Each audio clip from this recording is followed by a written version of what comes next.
Hi, my name is Ethan Schindler. I'm an emotional support navigator at the LiveStrong Cancer Navigation Center.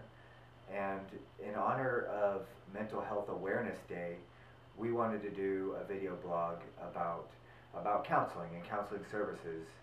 Um, Obviously, we want you to know that we offer emotional support, counseling, and brief therapy here at the LiveStrong Cancer Navigation Center, but you may not be here in Austin where we are, and so we want to make sure that you're able to find the emotional support that you need where you're at. And so that can be a very frustrating process.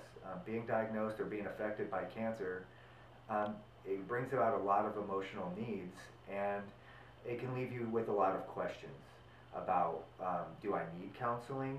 How do I find a counselor? What is that going to be like? Is it for me? And so we want to make sure we're answering all of those questions and making sure, most importantly, that you're getting the emotional support that you need. One of the biggest questions I get asked is, how do I know if I need a counselor? Well, so I'm of the mindset, and a lot of folks who work in my profession are of the mindset, is that everyone can benefit from counseling. We're all humans and we all have needs, emotional needs, in which we could use an advisor or someone to bounce ideas off, or someone to vent with, or someone to help us come with solutions for our problems. So first of all, almost everybody can use some counseling. Second of all, is if you're experiencing any kind of problem in your life. Are you feeling anxiety? Are you losing sleep? Are you finding that you you might be crying at times when you normally didn't cry? Are people, are you not feeling like you like to do the things that you used to like to do? Essentially, if you're not feeling like things are normal for you, or you're sensing some emotional um, distress, then more than likely you would benefit from some sort of emotional support or counseling. So one of the first places that you might want to look into is, if you know someone who's been to counseling or therapy, you might ask for a referral from them about someone who they thought was really good. Beyond that, you would want to call your insurance company and ask them for people who are within your network and that you could get paid for through your insurance, and they would be able to give you a list. You would also might be able to do searches through professional agencies. Um, there, there would be, for example, an agency in your area that might have counseling services, might have a list of therapists or counselors on there. Another aspect of this whole question is what kind of counselor or therapist might I want? There's lots of different types of helping professionals. For example, here at the LiveStrong Cancer Navigation Center, we're licensed master social workers, but there's also licensed professional counselors, there are psychiatrists, there are psychologists, many different types of people, marriage and family therapists, people who offer counseling.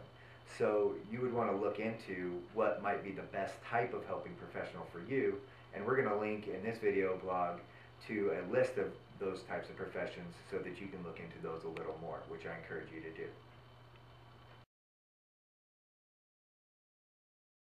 You can expect that in the very first session, there will likely be an intake form of some sort where they'll ask you some basic information and maybe a little more information about your situation and your history. You could expect to answer some medical questions, if you've ever been to therapy before, um, some basic demographic information, questions of that type. And then in the first session with that counselor, you can expect that they'll go a little bit deeper into the situation which brought you to that office, and and a little bit more about you, so they can determine what might be the best strategy, or what might be your primary need for that counseling.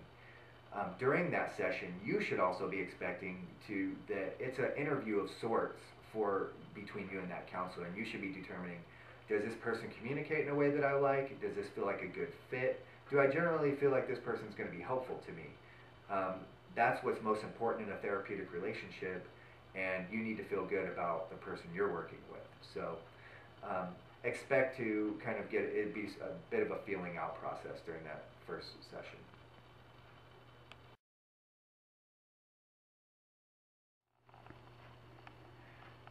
most important is that you're getting your emotional needs met.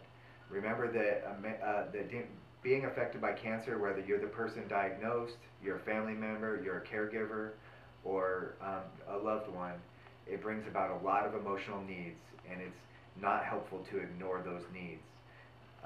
So we want you to be able to get the emotional support that you need, and a really good way to do that is through a mental health professional or a helping professional, as well as getting the support from friends and family and others in your life.